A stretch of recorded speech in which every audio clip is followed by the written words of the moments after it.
Hermann Hesse, quien fue el Premio Nobel de Literatura en 1946, escribió en 1927 su opus magnum literario, El lobo estepario, una novela fascinante, introspectiva y psicoanalítica, filosóficamente revitalizante y existencial, que hubiese fascinado a uno de los grandes filósofos de la historia alemana, Friedrich Nietzsche. Pero, además, también es una manifestación propia o reflejada del autor como una microbiografía. Por dar un ejemplo, el protagonista llamado Harry Haller es el alter ego de Hermann Hesse. Entonces, diría que esta ficción sostiene dos planos, la dicotomía espiritual o personal del autor y el ideario que ha fabricado a raíz de esto. ¿Cuál prima más en la obra? Habrá que saberlo al final. Pero más importante, ¿qué significa el lobo estepario? ¿Cuál es la solución a la soledad que se deja entrever a mitad del libro? ¿Qué significa toda la simbología que sostiene Hess a la hora de narrar la historia de Harry Haller? Para saber todo esto, primero debemos empezar por el principio de la obra. Harry Haller es un hombre bohemio, aficionado a los libros y al alcohol, huraño, malhumorado y de entrado en la edad de los 50. Además de estar divorciado, tampoco sabe socializar con las personas y rechaza a los burgueses, gente con falta de ideales y seguridad en lo que dice y sin aspiraciones, gente mediocre y sin convicciones o pasiones, por lo que se denomina un lobo estepario. Al principio solo sabemos, a modo de introducción, que Harry vive en un piso de alquiler durante unos 10 meses aproximadamente, y luego se va sin decir nada, dejando atrás un manuscrito donde contará lo que había atravesado durante aquel periodo, mientras que la familia que le alquilaba la habitación no se enteraba de las salidas que realizaba a menudo. Es el sobrino de la dueña de la casa quien se topa con el manuscrito de Harry, a quien había querido sacarle una conversación amena en distintas ocasiones, quien versa sus anécdotas y opiniones sobre Harry, lo que hacía por las noches o cómo llegaba a casa y se ponía a beber o dormir. Pero de un momento abrupto se pone a leer el manuscrito de Harry que empieza, después de una ligera descripción de su persona y cómo llegó a tal punto, dando a conocer un paseo que hace el personaje por la calle y se topa con un letrero luminoso que dice Teatro Mágico, no para cualquiera, solo para locos. Sin embargo, aunque Harry se queda conmocionado, decide pasar de largo, topándose después con un sonido estruendoso de música jazz, género espontáneo y radicalmente opuesto a sus gustos clásicos como Mozart o Bach. Luego de pasar de largo, un tanto malhumorado, se topa con un anciano que grita, velada anarquista, teatro mágico, entrada no para cualquiera. El tipo le entrega un folleto que pone Tractat del lobo estepario, no para cualquiera, y luego desaparece al doblar la calle. La infructuosa persecución solo llevó a que Harry se regrese un tanto excitado a casa para leer el tratado en su habitación con suma tranquilidad, escudado del mundo y la gente. Al empezar a leer se topa con que el ensayo decía algo así: el ser es un hábitat, un paraíso o Edén, que alberga diversas vegetaciones y animales, y que cada animal representa una personalidad distinta del ser, como un reflejo del alma, de miles de almas en uno solo, en constante conflicto y disputa, por lo que cada persona debe saber cooperar o armonizar a cada animal interior. En el caso de Harry, este nunca aprendió a tratar con su lobo estepario, que puede dividirse entre el espíritu dionisíaco, el placer, el exceso y desenfreno, y el espíritu apolíneo, la virtud, el sosiego, la razón y la luz. Aspectos que no son contrarios, sino complementarios y creadores del arte sublime. Pero Harry no podía asimilar esto. De esta manera, Harry reconocía y afirmaba con una mitad de su ser y de su actitud lo que combatía y negaba con la otra, lo que lo volvía un ser miserable. No obstante, el tratado contiene una solución existencial al problema de Harry, y es que debe tomarse la vida de forma lisonjera, alegre, no tan seria como venía haciéndolo. Citando a Nietzsche sería: necesitas caos en tu interior para poder dar a luz una estrella danzarina. Es la única manera como Harry puede calmarse y sentirse mejor consigo mismo, aunque tendría que aceptar intrínsecamente la pérdida de su soledad e independencia según la conocía. Al terminar de leer el tratado, Harry decide ir a buscar al anciano que le dio el folletín, pero no lo encuentra. De paso se topa con un viejo amigo que lo invita a una velada en su casa con el fin de retomar las pláticas como en los viejos tiempos. A Harry no le llega a convencer esta propuesta. Mira con recelo la invitación, y es que no deseaba ir, sino quedarse en casa, pero con hipocresía acepta el ofrecimiento de su mejor amigo. Así que lo acompaña, teniendo una noche desastrosa donde lo escuchó su amigo hablar sobre un tema que no era de su interés, además de criticar un artículo que Harry había escrito hacía tiempo, pero su amigo no lo sabía y hablaba sin medirse. Llegado a cierto punto, teniendo a la esposa de su amigo en la sala, Harry critica el retrato que habían hecho de uno de sus poetas favoritos, Goethe, diciendo que era la versión imperfecta del escritor, lo que ofende a la dama, quien lo había producido y, por ende, a su esposo. A Harry no le queda de otra que abandonar el local excusándose con su amigo con que es esquizofrénico y soltando un par de verdades que se había guardado durante la velada. Sale corriendo y entra a un bar llamado el Águila Negra, cargando consigo unas terribles ganas de matarse con una navaja de afeitar, ni bien llegase a su casa, producto de la desesperación de su ser, pero no adecuarse a la circunstancia. Pero algo en él le impide morir, o quizá algo en la joven cortesana que le pregunta, detrás de la barra del local, qué hace en aquel lugar y por qué estaba con ese humor. Armanda, la chica, luego de hacerle compañía y ofrecerle unos tragos, lo calma diciéndole la misma sabiduría del libro, pero de forma más simple. La vida no debes tomarla tan en serio, está más allá de los libros. Es más, la vida es aquello que pasa mientras lees, simplemente sal y vive. Posteriormente se queda dormido y tiene un sueño donde se encuentra con el viejo Goethe, a quien increpa haber sido su inspiración, mas no haberse consagrado como él, y que su conocimiento adquirido lo ha vuelto infeliz. Pero el poeta, risorio, le contesta: Hijo mío, te tomas demasiado en serio el viejo Goethe. A los viejos que ya se han muerto no se les puede tomar tan en serio. Eso no sería hacerles justicia. A nosotros los inmortales no nos gusta que nos tomen en serio. Nos gusta la broma. La seriedad, joven, es cosa del tiempo. En la eternidad, sin embargo, no hay tiempo. La eternidad es solo un instante lo suficientemente largo como para una broma. Entonces Harry despierta de este extraño sueño y nota que se siente de buen humor, pero escucha que su acompañante se tiene que ir. Él le invita a que no se vaya, que se quede con él, que continúe acompañándole, pero ella le dice que no y que a lo mucho se pueden encontrar en otra fecha en tal lugar. Así pasa el tiempo y llega la fecha y el lugar.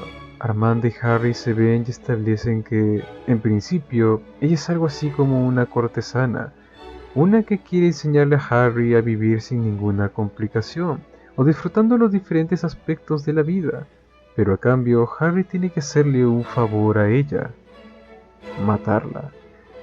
Y es que Armanda es el caso contrario a Harry. Ella ya supo vivir, ahora solo le espera la muerte, y es Harry quien tiene que dársela como un trato a cambio por enseñarle el disfrute de la vida. Armanda le cuenta a Harry que también había sido un lobo estepario, con convicciones pesimistas por la falta de realización de sus íntimos deseos, y que solo tenía dos opciones para el final de su vida: convertirse en una mujer solitaria hasta morir, o morir antes de llegar a la vejez. Sin embargo, Armanda eligió una tercera vía: gozar de los placeres hasta que llegue su muerte. Así, cuando le llegue la hora, no tendría de qué arrepentirse. La conversación entre Harry y Armanda fue más o menos así. Confiesa Harry, no lo sé yo mismo. He estudiado música, he leído libros, he viajado. Vaya idea rara que tienes de la vida, contesta Armanda. ¿De modo que has hecho siempre cosas difíciles y complicadas y las más sencillas no las has aprendido? ¿No has tenido tiempo? ¿No has tenido ganas? Bueno, por mí, gracias a Dios no soy tu madre. Pero hacer como si hubiese gustado de la vida por completo sin encontrar nada en ella, no, a eso no hay derecho. Tienes razón, lobo estepario, 1000 veces razón. Y, sin embargo, tienes que sucumbir. Eres demasiado exigente con este mundo.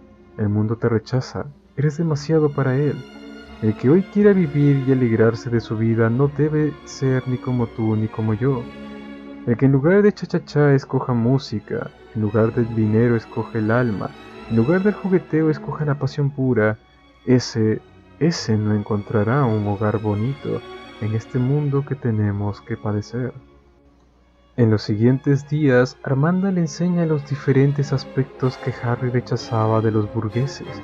Aprenderá a bailar, a conversar, el amor sensual, a tomar las cosas a la ligera y con humor. En este proceso, Armanda le presenta a dos amigos cercanos que son Pablo, un joven latino músico de jazz y conocedor de sustancias inhibidoras, y a María, una bailarina y acompañante que termina encariñándose con Harry. También es invitado por Armanda a una de las fiestas más grandes del pueblo, donde Harry pondrá en práctica todo lo que ha venido aprendiendo. Llegado el día de la fiesta, aquel carnaval se torna surrealista, una cosa de locos e insospechada, increíble. Gente a montones, con indumentaria variada y extraña, confundían a Harry, impidiéndole encontrar a Armanda en algún lugar. Parecía una travesía infinita aquella búsqueda por Armanda, hasta que por fin la encuentra, pero vestida como hombre, lo que conforma una disputa interna en Harry por saber a quién besaba o a quién amaba. Pero luego decide disfrutar la noche con ella en pleno frenesí, hasta que llega Pablo, el animador de aquella fiesta, quien los invita a su teatro mágico, donde la cordura es la entrada, por lo que ellos acceden. El teatro es un infierno dantesco. Hay infinitas puertas que conducen a diferentes escenarios que están ligados a la vida de Harry. Realmente pareciera un sueño juicioso a la conciencia de Harry con el fin de comprobar cuánto ha aprendido.